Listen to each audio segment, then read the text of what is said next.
This week we watched the movie The Children's March, which was a documentary based on the events that occurred in Birmingham, Alabama. Today you're going to read and listen to a story that's based on that time period. It's called March with Me, and this is a fictional story, but it's historical fiction because it's based around events that actually occurred. Please follow along in your copy. I can hardly believe what I'm seeing. Young people come from every direction, hundreds and hundreds, swarming toward the church. Excitement shimmers in the air. I don't think anything can stop us.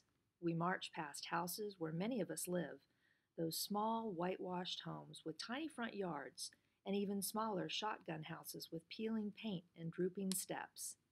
We go by the grocery store, the dry cleaners, the juke joint, the cafe, and there are grown-ups in the doorways, clapping for us, cheering us on. Why aren't they coming too? I wonder out loud. May glances at me. Why do you think? If they got jobs, they're probably working for some white man. You think they could risk marching? No way. Sometimes May gets things better than I do. Lately, because of the mass meetings at our churches, though, I'm beginning to understand so much. Reverend Bevel would talk to us and make us see all the wrongs we had assumed were a normal way of life.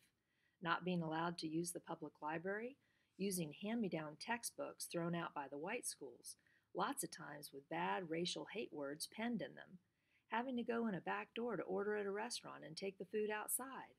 I'd always believed my parents when they said they were too busy to go to Kittyland, the amusement park. Reverend Bevel dared to tell us that we couldn't enter because of our skin color. When I learned these hard truths, I got so mad I felt like I would explode. The moist heat of the morning moves against my skin like loving hands holding me close. I breathe in the heavy, sweet scent of honeysuckle from some nearby fence. We cover the few blocks between Parker High School and the 16th Street Church fast. The sound of so many shoes slapping the sidewalk forms a beat with the singing, and that rhythm moves us forward.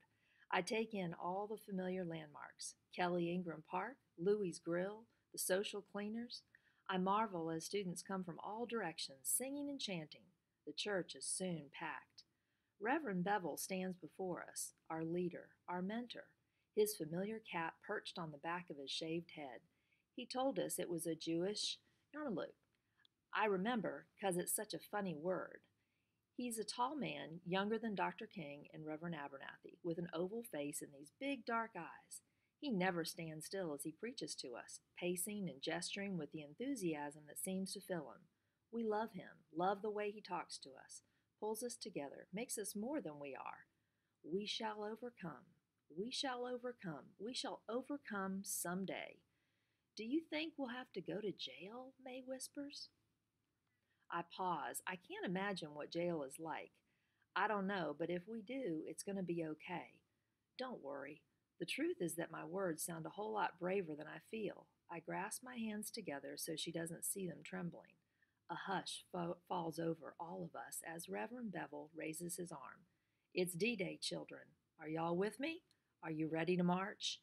He's talking right to me. His words slam inside me, fill my heart and lungs till I'm bursting, and I have to shout with the others. Yeah, I'm with you. I'm ready. I reach up, reach for whatever is ahead. Are you ready? He shouts again. We roar our agreement, and the sound booms throughout the church. We jump to our feet, clapping and shouting. Remember your training. If the police stop you, kneel down and pray. We must be nonviolent. No matter what they do, they cannot stop us. Cheers and amens burst in the air. Sam is in the first group out the door, but May and I both get bumped toward the back. I don't care though, 'cause we're all part of it, all of us together. My breath's coming in gasps. My heart is just beating faster, but I feel like everyone's heart is beating with the same rhythm. Everyone's breath is keeping the same pace. Sure, before we got to the church, I thought about what Mama and Daddy might say. But right now, it doesn't matter. Nothing matters except going forward. Ain't nobody gonna turn me around. Ain't gonna let nobody. Lordy, turn me around. Finally, our turn comes. May and I march through the church door holding our heads high, smiling and singing. Our clear, strong voices carry us forward. Move along. Keep going. The police heard another group who'd been marching east toward City Hall into school buses. The police are big, gruff.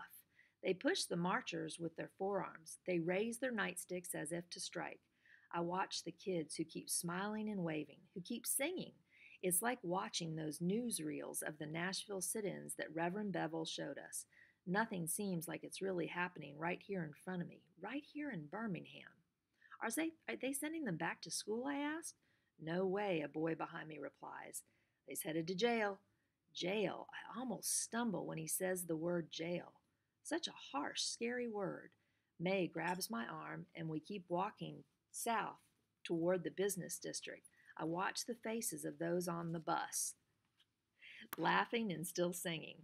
Our group's instructions are to head to Woolworth's to try and sit at the lunch counter. So we go south instead of heading east toward City Hall like most of the groups. Police and firemen swarm over the area, and Lordy, that's more white faces than I've ever seen in one place. Some of the police are just standing round, smoking, holding their guns as loose as I carry my books to school. Others yell and push, sending people this way and that. Stop right there, I hear them shout at the group right in front of us. Where's your parade permit? You're under arrest. Move it, our group hesitates. We feel ourselves being pushed back as the orderly parade in front of us becomes a milling mass, prodded and shoved by the police using their batons. Paddy wagons and buses fill up with protesters, take off, and come back for more. I'm amazed at the enthusiasm of the kids as they are pushed and lifted into the backs of the paddy wagons. They fill the bench seats along the sides, and the police slam and lock the double rear doors. I see the faces of kids, a few I know, through the iron mesh of the back window. Somehow, though, our group gets through, and we go on the few blocks to Woolworth's. I turn to May. You know those ice cream sundaes, the ones with the whipped cream and chocolate syrup and the cherry on top that they serve at the lunch counter? May nods. Who didn't see those delicious treats being served? And no, they weren't for Negroes. The first thing I'm going to do will be order me one of those sundaes. I think about those yummy looking treats as we approach the wide front doors. Before we left the church, they'd given us these signs to hold up, signs on heavy white paper. They say things like equal rights now and end segregation. Mine says Birmingham Merchants Unfair, and May's reads Civil Rights for All. There are several stern-looking white men standing in front of the doors, arms crossed, barring entrance. We all are holding these signs high now as our spokesman requests that we be served at the lunch counter. Y'all go on home, one man says. You got no business here. I notice the perspiration dripping off his bald head. He pulls out a white handkerchief and mops his brow. We only want a Coca-Cola at the counter. Our leader is slim, but he stands straight and firm. His thin face remains expressionless. Well, that's not going to happen. We're closed for today. Y'all don't belong here. Our leader nods at us, and we know what that means. We're supposed to be nonviolent. Just say that we want, but not fight for it. So we all fall into line and begin walking this oval pattern in front of the store, just like Reverend Bevel told us. Someone starts singing, and we all join in, singing softly. Woke up this morning with my mind stayed on freedom. Woke up this morning with my mind stayed on freedom. Woke up this morning with my mind stayed on freedom. Hallelujah, hallelujah. The marching round doesn't seem hard at first, but after a little while my feet hurt, and my arms ache from carrying the sign. I remember being told that we probably wouldn't get in, but after seeing so many others getting arrested earlier, I feel confused. I know I don't really want to go to jail, but I thought we were going to do something great, something really important. May, I lean closer toward her so she can hear me. This walking around in circles doesn't accomplish anything. I'm beginning to be mad about the assignment we got. It doesn't seem fair. I'd rather be back in school. May glances at me. I agree. But we keep on walking in that big circle. I don't know how long we've been picketing Woolworth's. It seems like hours, but I know it's not really that long. Some newspaper people came round and took some pictures. Finally, our leader says it's okay to head back to the church. I can't believe we weren't arrested, I mutter as we scuff along, our rolled up signs resting loosely in our arms. May nods. Yeah, but I'm glad, aren't you? I guess. Still, I sigh. She looks at me in surprise. Letitia Robinson, I can't believe you. Do you really want to go to jail? Well, just because everyone else is. I mean, what do we accomplish carrying these signs to Woolworth's? Nothing. We didn't do a thing to help the movement. I can see that my words hit home. That must be exactly what May was thinking. Could it be that all the hundreds of kids marching today were the only ones who didn't achieve anything? We walk in silence the rest of the way to the church. Sometimes disappointment just takes your words away. The crowds have thinned out, today's protest over. Reverend Bevel himself greets the marchers, shaking hands, patting shoulders. Good job, he keeps repeating. We didn't get in, a girl I don't know tells him, shaking her head sadly. Now, you know that doesn't matter. The point is that the reporters saw it all. They're going to tell the rest of America. The day will come when you will get in, and you'll sit at the lunch counter, and you will be served. That would never happen if you hadn't gone today. You marched for the movement, sister, so thank you. Brothers and sisters, thank you. I look at May, and we smile at each other.